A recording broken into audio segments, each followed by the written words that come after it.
Hey guys, and welcome back to my YouTube channel. In today's video I'm going to be talking a bit about my first thoughts and impressions on this camera right here, the Panasonic Lumix G9 with the 8-18mm lens on it. So I literally just picked this thing up yesterday, and I'll be honest with you, this is like one of the biggest purchases I've wanted to make for like over a year now. I've been using this Lumix G85 for the past 2 years, and I really like the G85. That's what I'm filming this video on, and I'm going to continue to film my videos on the Lumix G85. But I picked up this camera because I was looking to get an upgrade to my photography and stills camera for my landscape photography that I do. I was quite happy with the G85 for video. It's a really great video camera. It's actually, it's a great stills camera as well. I made a review on that camera, the G85, which you can go check out on my channel.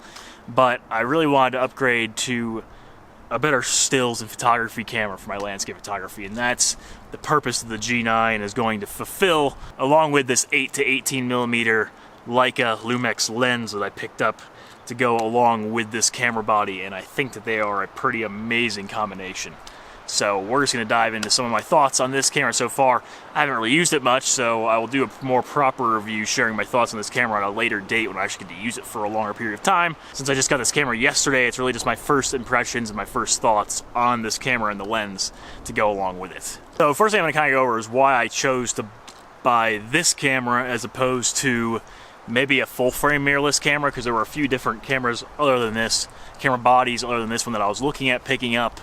And I decided to go with the Lumix G9 for a few different reasons that to me were more important than switching over to full frame. And honestly, I've been quite happy with the Micro Four Thirds system since I've been using the G85 for the past 2 years, and I've been quite pleased with it. I really like the Lumix cameras, the bodies, they're really fantastic, the functionality, and I feel like the G9 just kind of takes, at least from my impressions so far, takes most of the things about the G85 that I liked and just improved it, you know, kind of across the board, really. So this camera actually came out just over 2 years ago, so it is not a brand new camera, but they have done some firmware updates to it not so long ago that it improved different things and added some new features to this, I believe. Improved the autofocus, and they added more video features to this camera. And although I'm going to be continuing to use the G85 for my video, honestly, this is a more capable video camera than the G85, even though this is primarily designed to be a photography and stills camera. It's a really good video camera as well. So really for me, I'm not going to be using it for video much unless I want to shoot any footage in 4K 60 frames per second, because I do shoot all my videos in 4K on my G85, but the G85 only shoots 4K at 24 frames per second and 30 frames per second. If I wanted to do anything like more slow motion and 60 FPS, I would have to use this camera, because the G9 does shoot in 4K 60 FPS. So that's a cool option to have in the future if I, just to use this as like a secondary film camera, my primary stills camera. The G85 will be my primary video camera and my secondary stills and photography camera. The first thing I've noticed really about the G9 is that, ergonomically is pretty similar to the G85. Most of the Lumix bodies, especially in the G series of bodies, they all use, a very similar design for their bodies. But I do find that the G9 has a lot of functionality that I think I like, just added functionality that I feel like is going to improve the overall experience of using the camera, and also it just feels a lot more, like robust and heavy duty and built far more like a tank than the G85. To be honest with you, the G85 is built pretty well as well, which was one of the things I was impressed with the G85 is that, I've dropped that camera numerous times, and it's just built very well. But the G9, to me, almost takes that to like the next level. Like, this thing is built so ridiculously well, which is amazing, because doing landscape photography, I really need a durable, like robust camera that I'm not going to worry about, maybe getting a little wet. With it being weather sealed, that's very important to me. And, if I were to like drop it or slide down a hill with it or whatever, like, it's going to be okay, and it's not going to get like destroyed from me using it. One thing that I find that I'm probably going to quite like about this camera is that they have a small LCD screen on the top, which shows all of your settings and everything. So, and it actually lights up. You can turn on a light inside too, so if it was like dark outside, you can still see what your camera settings are, and you don't have to open up the LCD screen here to see what your settings are. You can just see them up the top here, and then look at the viewfinder, which I like using the viewfinder for shooting. I don't use the screen very much for taking photos. I normally use the viewfinder. So it's cool to have all the settings right here on the top, so I don't have to open the viewfinder to see what all my settings are, which is pretty awesome. Also, if I had this sitting on a tripod, you know, and I just wanted to see what my exposure time or whatever was, my shutter speed or my aperture or my ISO or whatever I had set to, instead of opening up the screen, I could literally just look straight down at this screen here, and I'd be able to see what the settings are. That's a really nice feature that I'm really happy they added to this camera. I mean, the G85 doesn't have this, but I think I'm going to be pretty happy with having that. I think that's a really great feature to have. As far as some specifications that I know were improved over the G85, it is slightly higher megapixel sensor in this one, which, to be fair, I think only really matters if you're printing larger prints. So, I mean, this camera will be capable of probably doing larger prints than the G85. The G85 is actually only 16 megapixels, but I never felt like that held me back at all. This, I believe, is 20.4 megapixels, so that's a little bit of a boost and increase, so that's kind of a cool thing to have.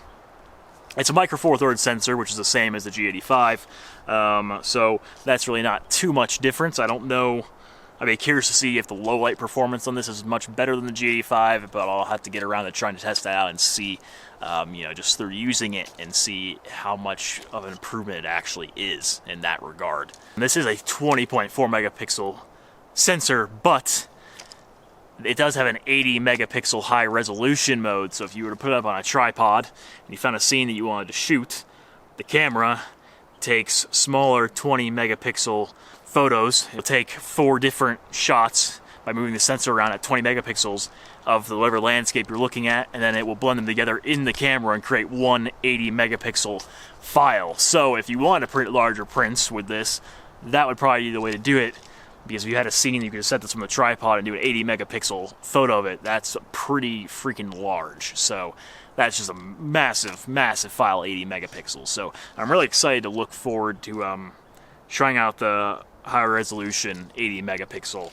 feature on this camera, because I think that'll be pretty impressive, as what I've heard about it anyway. Now, if you're wondering why I decided to continue sticking with the micro four thirds system, there's numerous reasons why I decided to get the G9 over upgrading to a full frame body from just, say, Canon or Nikon or Sony. Those are kind of like the three that I looked at, and they all have obviously amazing offerings in their full frame, you know, camera lines.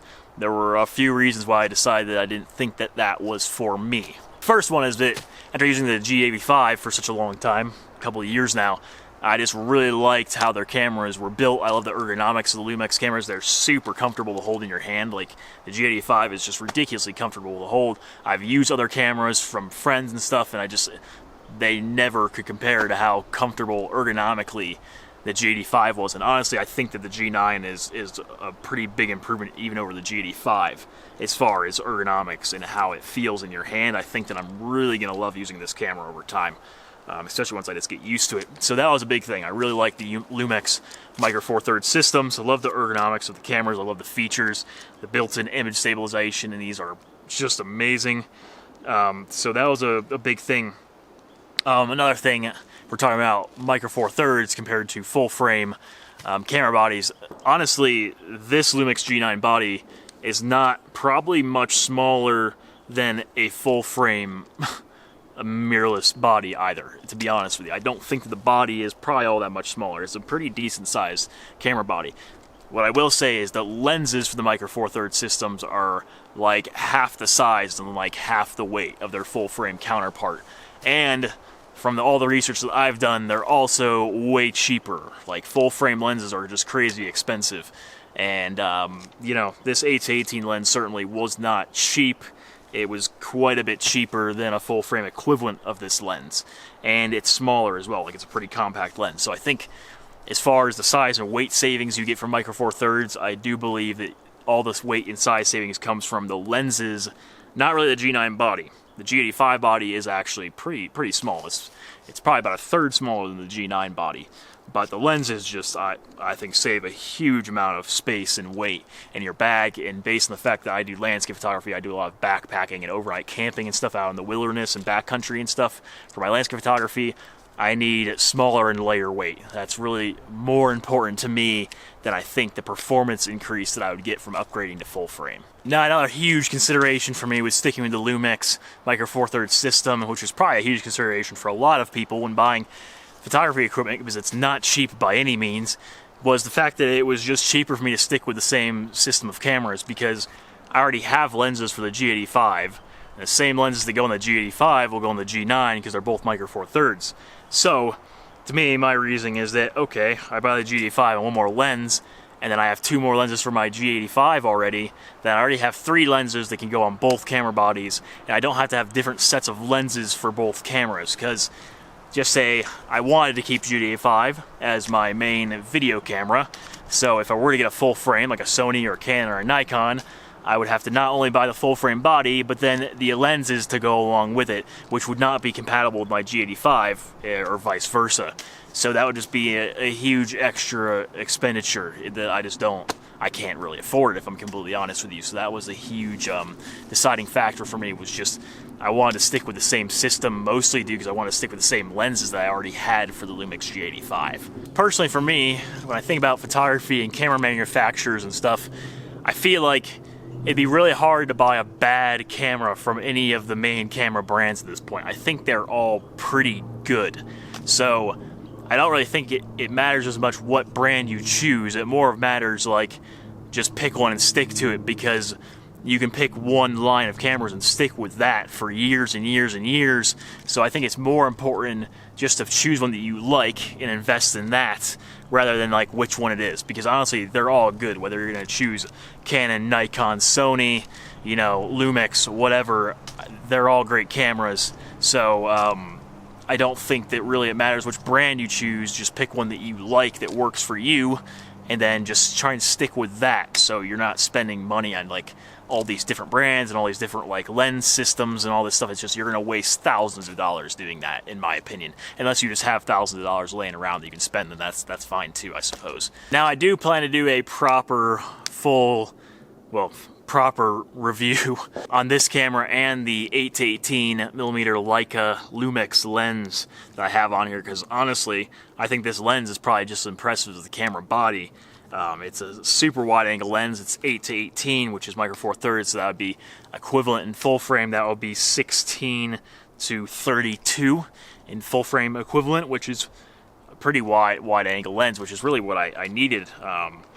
Before this, the widest lens I had is the one I'm shooting on. This G85 right now is a 12-60, which would be a 24-120 full frame equivalent. Although the 12-60 is pretty wide, and it's a very versatile lens. It's been my primary lens for a long time. I do kind of believe that this 8-18 is probably going to become my primary landscape photography lens, and I'll probably mostly use the 12-60 for video from now on. But honestly, I think that even this 8-18 would probably be really good for video if I wanted to get a wider view of whatever landscape I was shooting at the time. Yeah, today I just kind of came out here, decided I wanted to film this video in this kind of cool woodland area that I actually shot a video in not too long ago about woodland photography.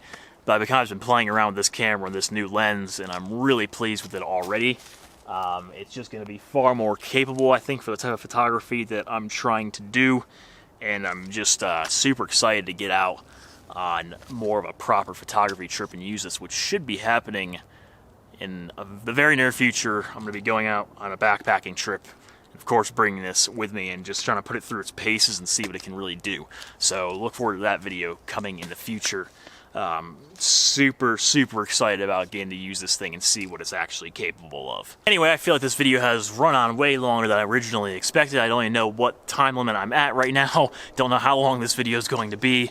Probably kind of long, but yeah, just kind of want to share my first thoughts on this. Obviously, I don't have a whole lot to say at this point, other than the fact that I'm really pleased with the purchase so far, because it seems fantastic, and I love the feel of this camera, and I think it's going to be great for my overall photography workflow going into the future, and I can't wait to share some of the results I get from this camera with you guys in the future on these videos, so stay tuned for that. But yeah, thanks for watching. If you would like to see more landscape photography videos featuring, well, both of my Lumix cameras, the G85, which I'm filming this on, and the G9 for my photography that I just picked up, then definitely subscribe to my YouTube channel below. Leave a comment. Let me know what you think. I'd love to hear your thoughts. Follow me on Instagram at envision_adventure and check out my website, www.envisionadventure.net. All linked below in the description. Go check it out. Thank you for watching, and I'll see you guys in the next video, hopefully using this camera right here, the Panasonic Lumix G9 with the AT18 Leica lens. See you guys later.